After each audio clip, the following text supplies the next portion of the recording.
What's up, guys? It's me. I'm trying ASMR. I want to give you a quick update. So, the last day I talked about accountability was last Friday, and yeah, some things happened until then.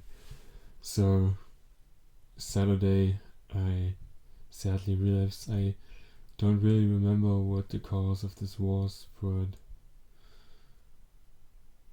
yeah,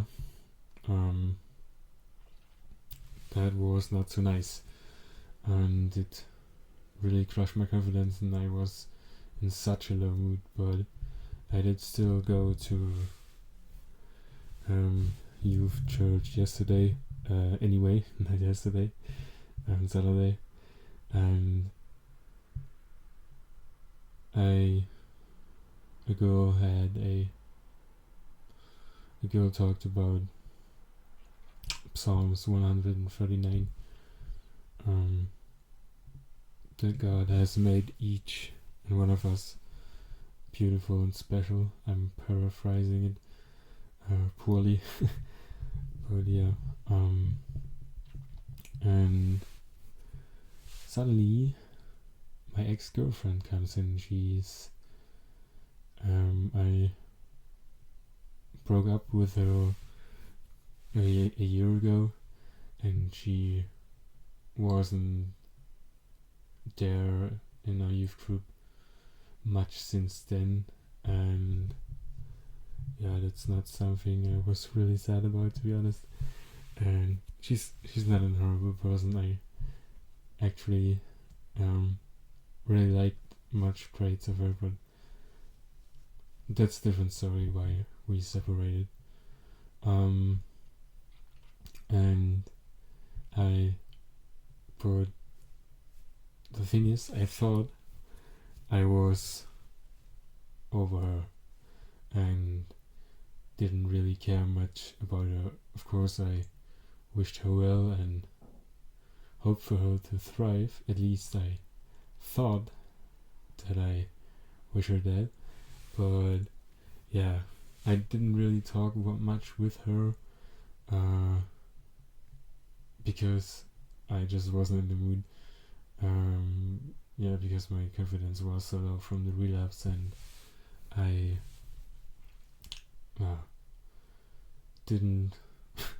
couldn't bring up the courage to talk to her. And also, I knew from the relationship that she didn't really have much interest in talking to her ex-boyfriends before, and this kind of got really cringe sometimes.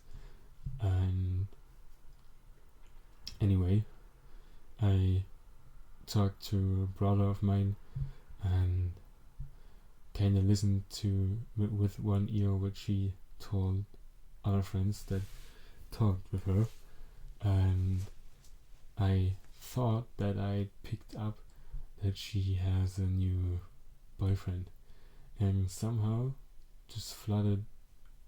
I was flooded with negative emotions, and yeah, that's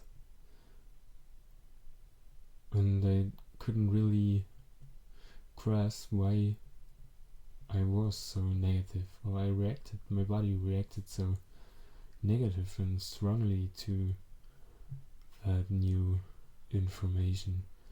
And yeah, as I thought about it and tried to think through it, I realized, so why do I even care?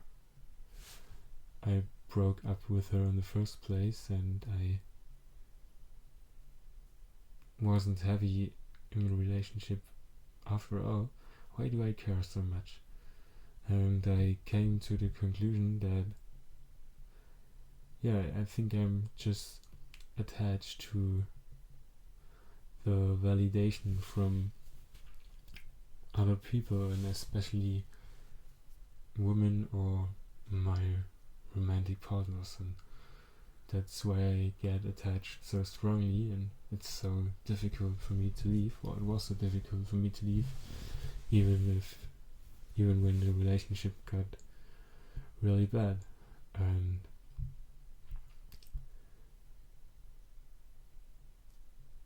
yeah, the validation isn't really there if she has moved on and I am kinda not. And yeah, how can she have another boyfriend? She has to be mourning all day because her wonderful ex-boyfriend left her. So these are the thoughts of my hurt inner child, and that's bullshit because I don't want to be dependent on the validation of somebody, and also I can't get enough. Well, no person can give me enough validation. You can't get enough of something that doesn't fulfill you, and I realized that this is something I need to work on. And this lack of validation also transfers to my prawn addiction because although the women in these videos don't show much caring love and validation to the actors, to these men in these videos, but they're kinda doing to the man what he wants. They're giving him their bodies, and they're doing all sort of nasty stuff because the man likes it. And I think this is kind of, this could give the impression that these women are validating these men, or I guess I have the feelings that the woman does give herself to me, and that this is something what I look inside me, but it's something what I look for deep inside me, because at some point in my childhood that I searched for validation and nurturing from my mom, and she couldn't give it to me.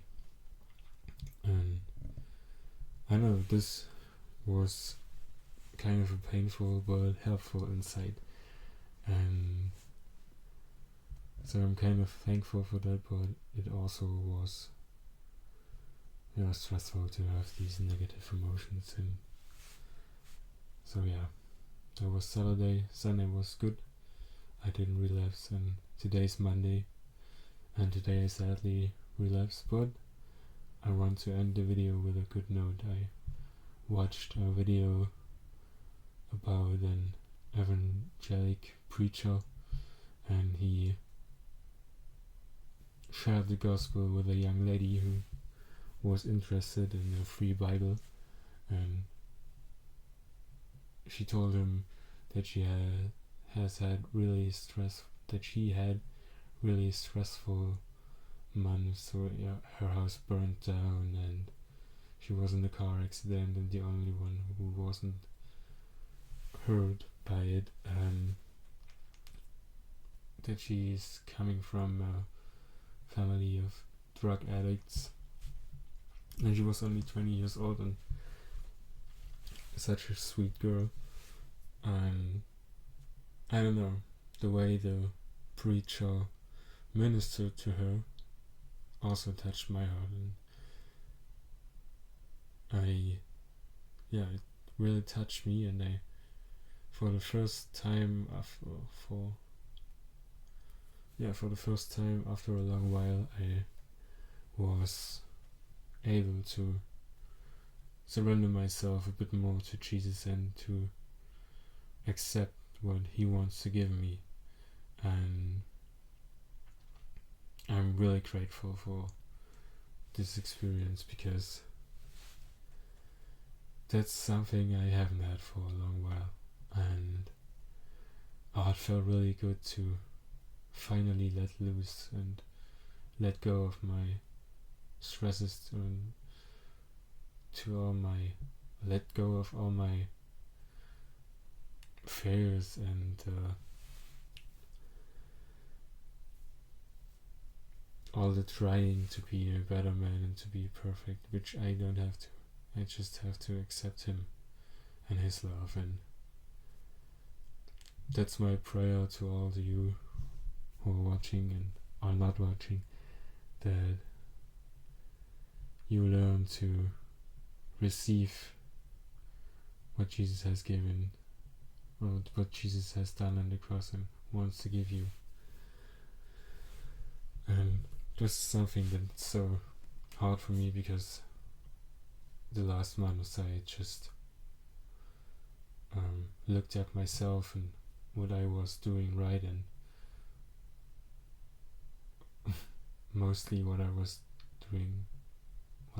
doing right, and to look at him and accept that I'm good because he made me good. It's just so difficult, but I really want to practice this more and to look more to I really want to look more to him. And I want to end the video with a quote from, I think Yumi or Rumi, I don't know. I will write it in the description, and I'm paraphrasing, and I hope I don't do it as poorly as I said it last time, because I also recorded the video, or I thought I recorded the video, but the handy didn't, or my cell phone didn't film. So the quote: "Our task is not to seek for love, but merely which barriers we have built against it." And I won't comment on that. Brothers and sisters, thank you for watching. God bless you. I hope you're doing great, and see you next time.